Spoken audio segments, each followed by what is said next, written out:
Hello नमस्कार दोस्तों, चलिए जानते हैं आज की बड़ी खबरों को। 27 फरवरी से पीएम मोदी का तमिलनाडु, केरल, महाराष्ट्र दौरा, जानिए क्या है शेड्यूल। लोकसभा चुनाव के सखानंद से ठीक पहले पीएम मोदी देश के अलग अलग राज्यों के दौरे पर है। यहाँ वो राज्य को करोड़ों की सौगात दे रहे हैं। हाल ही में पीएम मोदी जम्मू कश्मीर के दौरे पे थे। वहीं गुरुवार को पीएम गुजरात दौरे पर रहे। 27 फरवरी को पीएम मोदी का विकास का यह हेलीकॉप्टर केरल, तमिलनाडु और महाराष्ट्र के लिए उड़ान भरेगा। प्रधानमंत्री राज्य में कई नई परियोजनाओं का उद्घाटन शिलान्यास करेंगे। जानिए क्या है पीएम के दौरे का पूरा शेड्यूल। पीएम मोदी का लोकसभा चुनाव 2024 का रोड मैप तैयार है, जिसकी तैयारी पार्टी ने जोर शोर से शुरू कर दी है। पीएम मोदी लोकसभा चुनाव से पहले तमिलनाडु, केरल और महाराष्ट्र में 2 दिन का दौरा करेंगे, जहां वो विकास दर को रफ्तार देने के लिए राज्य को कई बड़ी तोहफे दे सकते हैं। पीएम मोदी अपनी मेगा रैली की शुरुआत केरल के तिरुवनंतपुरम से करेंगे, जहां वो सुबह 10:45 पर विक्रम साराभाई स्पेस सेंटर का दौरा और विकास योजनाओं को हरी झंडी दिखाएंगे। तमिलनाडु भाजपा अध्यक्ष के अन्नामलाई ने जानकारी दी है कि पीएम यहां 27 फरवरी को एन मेरी भूमि मेरी लोग पदयात्रा के अंतिम दिन इसमें भाग लेंगे और 28 फरवरी को विभिन्न कार्यक्रमों में शिरकत करेंगे। पीएम मोदी अपनी ताबड़तोड़ रैली में दोपहर 12 बजे तिरुवनंतपुरम में जनसभा को संबोधित भी करेंगे। राजस्थान में ड्राइवर को आया हार्ट अटैक। शोभा यात्रा में घुसी कार, 8 लोगों को कुचला। राजस्थान में नागौर के डेगाना में विश्वकर्मा जयंती की शोभा यात्रा में बड़ा हादसा हो गया है। शोभा यात्रा में चल रही एक बोलेरो गाड़ी के ड्राइवर को हार्ट अटैक आ गया है और कार बेलगाम हो गई है। जब तक लोग कुछ समझ पाते 8 लोग इस गाड़ी की चपेट में आ गए हैं। सभी घायलों को तत्काल नजदीकी अस्पताल पहुंचाया गया, जहां एक व्यक्ति को डॉक्टरों ने मृत्यु घोषित कर दिया। वहीं बाकी 7 लोगों की हालत को देखते हुए उन्हें अस्पताल में भर्ती करा लिया गया है। बताया जा रहा है कि इनमें 3 लोगों की हालत नाजुक है, वहीं बाकी 4 लोगों को मामूली चोट आई है। फिलहाल मौके पर पहुंची पुलिस ने मामले की जांच पड़ताल शुरू कर दी है। पुलिस के मुताबिक शोभा यात्रा का जुलूस आगे आगे चल रहा था। इस जुलूस में यह गाड़ी भी शामिल थी और जुलूस के पीछे धीरे धीरे चल रही थी। अचानक लगा जैसे गाड़ी का एक्सीलेटर जोर से दबा दिया गया है। इसके बाद गाड़ी आगे चल रहे लोगों को कुचलते हुए आगे बढ़ने लगी। महाराष्ट्र के पूर्व सीएम मनोहर जोशी की बिगड़ी तबीयत, हिंदुजा अस्पताल में कराया गया भर्ती।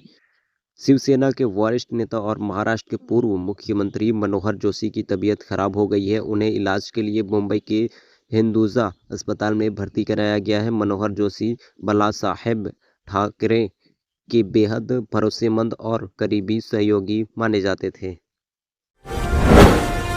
किसान आंदोलन के बीच पहली बार पीएम मोदी ने कही ये बड़ी बात। किसान आंदोलन के बीच प्रधानमंत्री नरेंद्र मोदी की पहली प्रतिक्रिया सामने आई है। उन्होंने कहा है कि किसानों के कल्याण के लिए सरकार प्रतिबद्ध है। इसी कड़ी में गन्ना खरीद की कीमत में ऐतिहासिक बढ़ोतरी को मंजूरी दी गई है। उन्होंने दावा किया है कि इससे करोड़ों गन्ना उत्पादक किसानों को फायदा होगा। पीएम मोदी ने सोशल मीडिया एक्स पर किए गए एक पोस्ट में कहा है कि देश के अपने किसान भाई बहनों के कल्याण से जुड़े हर संकल्प को पूरा करने के लिए हमारी सरकार प्रतिबद्ध है। इसी कड़ी में गन्ना खरीद की कीमत में ऐतिहासिक बढ़ोतरी को मंजूरी दी गई है। सरकार के इस कदम से करोड़ों गन्ना उत्पादक किसान को लाभ होगा।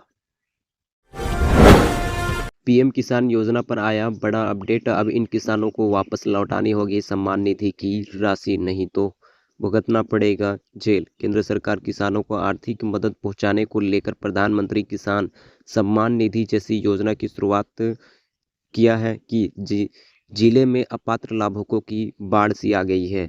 योजना तहत अब तक वैसे लाभुक भी लाभ उठा रहे हैं जिनके पास खेती लायक एक धूर भी जमीन नहीं है। यहाँ तक कि योजना में ऐसे लाभुक भी लाभ लेने से नहीं चूके जो राज्य के निवासी ही नहीं है। योजना में फर्जीवाड़ा की बातें यहीं तक नहीं रुकी है। इस योजना के तहत जिले की सूची में 1959 ऐसे किसान भी शामिल हैं जो नाबालिग के हैं। ये आधार कार्ड में अपनी उम्र बढ़ाकर अब तक योजना का लाभ लेते रहे हैं। इसके अलावा ऐसे लाभुक भी जिनका कोई अता पता नहीं है। अब जब विभाग ने लाभुकों का भौतिक सत्यापन करना शुरू कर दिया है तो इस फर्जीवाड़ा की परत दर परत सच्चाई सामने आने लगी है। बता दें कि जिले में पीएम किसान सम्मान निधि योजना के कुल 2,57,278 लाभुक के जांच के दौरान 7,615 लाभुक फर्जी पाए गए हैं, जिन्हें विभाग अपात्र लाभुकों की श्रेणी में डालकर उनके न सिर्फ अगली किस्त की भुगतान पर रोक लगा दी है बल्कि योजना के तहत ली गई राशि को वापस करने का नोटिस भी दिया है। हालांकि भौतिक सत्यापन का काम विभाग द्वारा जोर शोर से किया जा रहा है। ऐसे में यह देखने वाली बात तो होगी कि जिले में और कितने लोगों ने फर्जीवाड़ा कर सरकार को चुनाव लगाया है। ओडिशा में भीषण हादसा, ढेलनाल में ट्रेन के इंजन में लगी आग, वीडियो आया सामने। गुरुवार को ढेंकनाल जिले के जोरंडा रोड रेलवे स्टेशन के पास गोविंदपुर में एक ट्रेन के इंजन में आग लग गई है। आग लगने का कारण अभी स्पष्ट नहीं हो पाया है। दमकल की 4 गाड़ियां मौके पर पहुंच चुकी है। उस इलाके के बिजली का कनेक्शन बंद कर दिया गया है और उस रास्ते को दूसरी ट्रेन के लिए भी बंद कर दिया गया है। यह जानकारी ढेंकनाल के अग्निशमन अधिकारी प्रशांत धाल ने दी है। विधानसभा सत्र में हिस्सा लेना चाहते हैं हेमंत, झारखंड हाईकोर्ट में सुनवाई आज।